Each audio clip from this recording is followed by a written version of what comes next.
ایران کے بادشاہ نے اپنے بیٹے کو پڑھانے کے لیے ایک استاد صاحب کا بندوبست کیا. استاد صاحب کو کہا کہ میرے بچے کو دین پڑھائیے، میں چاہتا ہوں کل اس نے عنان حکومت کو سنبھالنا ہے تو یہ دین سے آگاہ ہو جائے، اس کو کچھ سکھائیے، پڑھائیے. بہت نیک بزرگ بڑے درویش عالم پڑھانے لگے، اسباق مکمل ہو گئے، دین کے اسباق قرآن مجید پڑھایا، احادیث طیبہ کا درس دیا، اصول فقہ سے روشناس کرایا.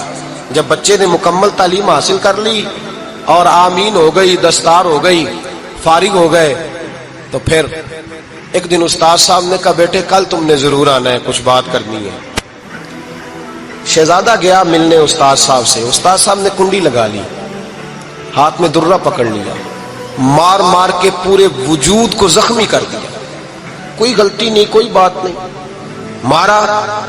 اب بچہ آیا آ کے بادشاہ سلامت سے کہا کہ ابا جی سمجھ نہیں آئی، بڑا مارا ہے استاد. تو سیانے تھے نا بادشاہ، یہاں تو قاری صاحب روز کٹہرے میں کھڑے ہوتے ہیں، مولوی صاحب آپ نے میرے بچے کو کیوں مارا ہے؟ آپ 8,000 کے مولوی ہیں، میرا کئی کروڑ کا بچہ ہے، سویرے بدل لیں گے. خبردار آپ نے بچے کو ہاتھ لگایا، اپنی حیثیت میں رہے معاذ. جو قومیں استادوں کو کٹہروں میں کھڑا کرتی ہیں وہ ترقی نہیں کر پاتی. یہ استادوں کو کٹہروں میں روز کھڑا کرتے ہیں. کہا ابا جی بڑا مارا ہے. تو والد بڑے سمجھدار تھے، کہنے لگے بیٹا استاد باپ ہوتا ہے، وہ زیادتی نہیں کرتا، کوئی بات ہوگی میں تیرے استاد کو کٹہرے میں نہیں بلاؤں گا. اماں سے بات کی، اماں کہنے لگی بیٹا میں تیرے باپ سے کیسے بات کروں، ڈر آتا. وقت گزر گیا، 22 سال بیت گئے، 22 سال گزر گئے. بادشاہ کا انتقال ہوا، شہزادہ تخت پہ بیٹھا. پہلا حکم یہ دیا کہ میرے استاد کو بلاؤ. پہلا حکم. استاد جی بوڑھے ہو گئے تھے، چھڑی کے اوپر ٹیک لگا کے آئے اور بھویں سفید ہو کے جھک گئی تھیں. یوں آنکھ کھول کے بڑی مشکل سے دیکھا، کہنے لگے شہزادے حکم ہو. کب میں شہزادہ نہیں، اب میں بادشاہ بن گیا ہوں. استاد جی 22 سال بیت گئے، آپ نے مارا تھا، پر وہ درد چونکہ زیادتی کی تھی، میرا قصور کوئی نہیں تھا، تو نہ میری روح سے درد گیا ہے نہ میرے جسم سے گیا ہے. میں بے اختیار تھا، پوچھ نہیں سکتا تھا، آج با اختیار ہوا ہوں. سب سے پہلے پہلا حکم آپ کو دیا، بلایا ہے، بتائے کیوں مارا تھا، کیوں مجھے مارا تھا، میری زیادتی بتائے. تو استاد بوڑھے استاد کی آنکھیں آنسوؤں سے بھر گئیں. کہنے لگے بیٹے بس آج کے دن کے لیے مارا تھا، یہ جو دن آ گیا نا میری زندگی میں اس لیے مارا تھا، یہ میں چاہتا تھا میری زندگی میں وقت ہے، آج کے بس میری مراد پوری ہو گئی. کہ صاحب کس لیے، مجھے بھی سمجھائے. آپ فرمانے لگے کتنی دیر ہو گئی تجھے مار کھائے ہوئے، کتنا زمانہ بیت گیا. کہنے لگا 22 سال. فرمایا زخم بھولے تو نہیں، درد ختم تو نہیں ہوئی، تمہیں بات ایک منٹ کے لیے بھی تمہارے حافظے سے محو تو نہیں ہوئی. کہ استاد جی روز رات کو یاد آتی، روز خیال آتا تھا. استاد کہنے لگے بھائی تو بے اختیار تھا، پوچھ نہیں سکا، 22 سال تجھے یاد رہا، مجھے پتا تھا تو ایک دن حکمران بنے گا. میں نے تجھے اس لیے مارا تھا کہ بیٹے یاد رکھنا، کسی پہ ظلم نہ کرنا. اگر تجھے 22 سال تک یاد رہا ہے تو جس پر تو ظلم کرے گا اسے بھی قیامت تک یاد رہے گا. اور یہ یاد رکھنا تو آج با اختیار ہوا تو تو نے مجھے بلا لیا ہے، قیامت کے دن غریب با اختیار ہو جائیں گے، مظلوم با اختیار ہو جائیں گے. وہ با اختیار ہوں گے للہ الواحد القہار، رب کریم کی بارگاہ کے اندر ان کا اختیار ہوگا، اکیلے اللہ کی حکمرانی ہوگی. پھر وہ بلائیں گے بڑے بڑے کج کلا، دنیا میں جن کی پگڑیاں اونچی تھی وہ سر جھکائے کھڑے ہوں گے. دنیا میں جو ڈکٹیٹر بنتے تھے ان کی پشتیں لال ہوں گی، ان کو غدار لکھا جائے گا، قیامت تک نہیں بھولے گا. ظلم کرنا تو سوچ سمجھ کے کرنا، اتنا کرنا جتنا تم سہ سکتے ہو، اتنی زیادتی کرنا جتنی قیامت میں تم برداشت کر سکتے ہو. میرے نبی کریم صلی اللہ علیہ وسلم نے فرمایا ظلم سے بچو، یہ قیامت کے اندھیروں میں سے ایک اندھیرا ہوگا. زندگی میں زیادتی نہ کریں. اگر تھوڑی دیر کے لیے کوئی چیز برداشت کر جائیں گے تو وہ فائدہ دے جائے گی، کچھ دیر کے لیے اگر سہ جائیں گے تو نفع مل جائے گا. سہنے کی کوشش کریں لیکن زیادتی نہ کریں. نظر کو، سوچ کو، ذہن کو پاک رکھیں. اور میرے بھائی زندگی پوری ظلم سے بچیں، زیادتی سے بچیں. امیر المومنین حضرت جناب سیدنا عمر فاروق رضی اللہ تعالیٰ عنہ رات گھر میں تھے تو رونے لگے، بڑی دیر تک روتے رہے. والدہ اٹھی تو صاحبزادے سے کہنے لگی پتہ کرو تمہارے باپ کو کیا مسئلہ ہے۔ شہزادے آئے، کہنے لگے امیر المومنین والد گرامی کیا ہوا؟ تو حضرت عمر فاروق کہنے لگے بیٹا اپنی اماں کو بلاؤ۔ والدہ آ گئی، کیا بات ہے، کچھ طبیعت خراب ہے تو حکیم کا بندوبست کیا جائے۔ تو حضرت عمر کہنے لگے کچھ بھی نہیں، آج مسجد سے نکلا ہوں تو نبی پاک کے صحابہ میری تعریفیں کر رہے تھے۔ یہ حضرت فاروق اعظم کے وصال کے قریب کے دن ہے۔ تعریفیں تو حضرت یہ رونے کی بات ہے کہ خوش ہونے کی؟ آپ فرمانے لگے نہیں، سوچتا ہوں باہر تو میں اچھا رہا ہوں، پتہ نہیں گھر میں ہی کوئی زیادتی نہ ہو گئی ہو، پتہ نہیں تمہارے ساتھ بھی میرے معاملات ٹھیک تھے کہ نہیں، صحابہ تو تعریف کرتے ہیں، رو رہا ہوں تمہاری وجہ سے نہ الجھ جاؤں، بیوی ہی نہ کہے میرا حق ہی ادا نہیں کیا۔ یہ لفظ کہتے کہتے پہاڑ ہے یہ شخص، کیسر و کسرا کانپتے ہیں۔ حضرت عمر رو پڑے، بی بی سے کہنے لگے مجھے اللہ کی رضا کے لیے معاف نہیں کر دیتی؟ میرے اوپر بوجھ تھا امت کا، میں ساری رات مدینے کی گلیوں میں پھرتا تھا، دن سارا مسجد میں گزرتا تھا، میں تجھے وقت نہیں دے پایا، معاف نہیں کر دیتی؟ تو زوجہ کہنے لگی نہیں عمر، میں نے بھی زندگی میں اپنا کوئی سکھ چین نہیں دیکھا، کوئی چاؤ پورا نہیں کیا، میں کیسے معاف کر دوں؟ میں نہیں معاف کرتی۔ حضرت عمر زمین پہ بیٹھ گئے، رونے لگے، کہنے لگے چل معاف کر دے۔ کہنے لگی ایک وعدہ کرو، قیامت کے دن رب کریم کی بارگاہ میں میری سفارش کرو گے؟ اللہ کی بارگاہ میں عرض کرو گے کہ اللہ اچھی تھی، مجھے کپڑے دھو کے دیتی تھی، روٹی پکا کے دیتی تھی، میری عزت کی محافظ تھی؟ جناب عمر کہنے لگے تیرے ساتھ وعدہ ہے، رب اپنے فضل سے عمر کو جنت دے گا تو عمر تجھے جنت میں ساتھ لے کر کے جائے گا، تیرے ساتھ وعدہ ہے۔ میرے بھائی جن کے دلوں میں احساس تھا کہ ہم سے کوئی زیادتی نہ ہو جائے کسی جگہ، وہ تو یہاں تک معاملہ کرتے تھے، یہاں تک ان کا خیال رہتا تھا۔ عزیزو، ایک تو نظر میں حیا پیدا کریں، والدین کی بہت بڑی ذمہ داری ہے۔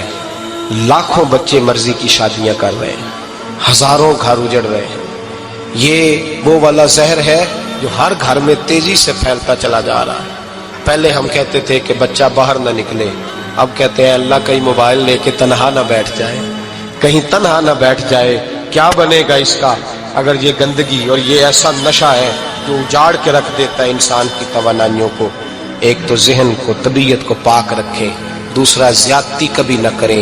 یہ دو سبق اگر امت کو یاد ہو جائیں تو پھر معاشرہ بڑی تیزی سے اصلاح پذیر ہوگا۔ نہ دیکھو دنیا کیا کہتی ہے، یہ دیکھا کرو رسول اللہ کیا کہتے ہیں۔